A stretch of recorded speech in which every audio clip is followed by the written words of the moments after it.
सारे इंसान एक वसी मैदान में जमा किए जाएंगे जिसे मैदान हशर कहा जाता है। सारी मखलूक को एक सुर्खी माइल सफेद जमीन पर इकट्ठा किया जाएगा। रब्बे दो जहां इस जमीन को चमड़े की तरह फैला देगा और वो जमीन आज की मारूफ जमीन की तरह नहीं होगी, बल्कि अल्लाह ताला इस जमीन को दूसरी जमीन से तब्दील कर देगा। आसमान को भी इसी तरह तब्दील कर दिया जाएगा। ये मैदान इतना बड़ा होगा कि तमाम इंसानियत इसमें समा जाएगी। ये मैदान बिल्कुल हमवार होगा, कोई पहाड़, कोई गढ़ा, कोई बुलंदी नहीं। क़यामत के दिन हर मरहला पिछले से ज्यादा हैबतनाक और खौफनाक होगा। इसके बाद सूरज सर के ऊपर आ जाएगा। अंदाजा लगाइए कि आज सूरज तकरीबन 4000 साल की दूरी पर है और हमारी तरफ इसकी पीठ है।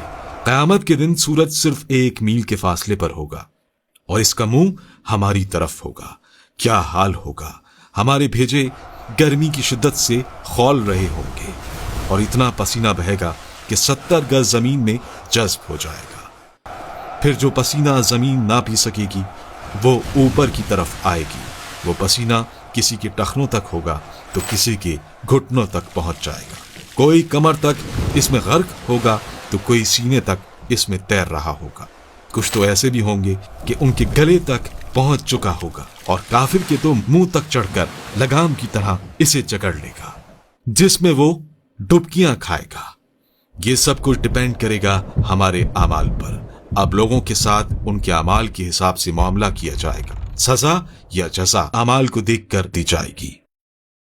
इस दिन किसी चीज का कोई साया नहीं होगा, लेकिन कुछ अहले ईमान ऐसे भी होंगे कि उन्हें अल्लाह रब्बुल इज्जत अपने अर्श के साए में रखेगा।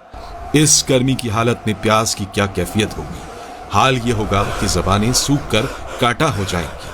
कुछ तो जबानें मुंह से बाहर निकल आएंगी। दिल मुंह को आए होंगे। लोग अपने अपने गुनाहों के मुताबिक अजाब में होंगे। इस दिन कोई किसी का हाल पूछने वाला ना होगा।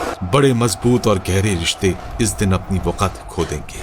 रिश्तेदारियां और ताल्लुकदारियां किसी काम नहीं आएंगी। यहाँ तक कि सगे रिश्तेदार जो दुनिया में एक दूसरे को देखकर जीते थे, इस दिन एक दूसरे से जान छुड़ाएंगे। भाई भाई से भागेगा, माँ औलाद से पीछा छुड़ाएगी तो औलाद माँ से दौड़ेगी। बाप बच्चों से बेजार होगा तो बच्चे बाप से भागेंगे। बीवी शौहर से भागेगी तो शौहर बीवी से भागेगा। आखिरकार कोई किसी की मदद करने को तैयार ना होगा। हर जान नफ्सी नफ्सी पुकारेगी। हर शख्स सिर्फ अपनी ही फिक्र में होगा।